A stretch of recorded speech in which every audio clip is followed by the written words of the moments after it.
অনেক দিন হয়েছে আমরা কোথাও ঘুরতে যাই না, তাই সেদিন 4 জন মিলে ঘুরতে গিয়েছিলাম।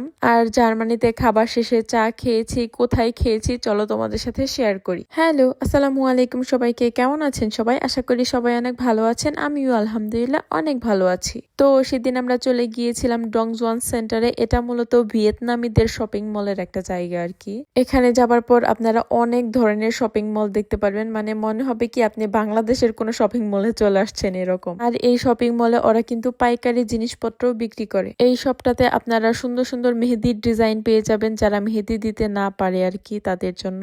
এরপর আপু আরেকটা শপ থেকে এই টপসটা নিয়েছিল। এটা পরার পর আপুকে আরো বেশি সুন্দর লেগেছে। এরপর গিয়েছি আমাদের বাংলাদেশি আপুর শপটাতে। এখানে কিন্তু হিউজ পরিমাণ কালেকশন আছে। এখান থেকে ঘোরাঘুরি শেষ করে চলে যাই আমরা খাবার খেতে। অনেক বেশি ক্ষুধা লেগেছিল। আমরা নিয়েছিলাম নান রুটি, চানা, হালিম আর গরুর পায়া। আর এগুলো খেতে না অনেক বেশি মজা ছিল। তোমরা যারা গরুর পায়া খেতে পছন্দ করো এখানে এসে একবার ট্রাই করে দেখবে, তোমাদের অনেক বেশি ভালো লাগবে। এইখানকার খাবারের টেস্ট কিছুটা বাংলাদেশি খাবারের টেস্টের মতোই। আর সব থেকে মজার কথা হচ্ছে এখানে খাবার শেষে চা খেয়েছি। এটা আমার কাছে অনেক বেশি ভালো লেগেছে। জার্মানিতে খাবার শেষে চা খেতে পারবো, এই জিনিসটা আসলে অনেক বেশি মজার ছিল আমাদের জন্য। এই তো আমাদের ঘোরাঘুরি শেষ। সেদিন অনেক বেশি ভালো লেগেছে, অনেক মজা করেছি, আমরা অনেক ঘোরাঘুরি করেছি। বলতে পারেন জার্মানিতে এই মানুষগুলোর জন্যই আমি অনেক ভালো আছি। আমার কখনো একা ফিল হয় না। এনিওয়ে, আমরা এখন বাসায় চলে যাচ্ছি। আর কিভাবে যেন না সেদিনের দিনটা শেষ হয়ে গিয়েছিল, আমরা বুঝতেই পারতেছিলাম না। যাই হোক, আজকে এই পর্যন্তই। দেখা হবে আবার অন্য কোনো ভিডিওতে। আল্লাহ হাফেজ।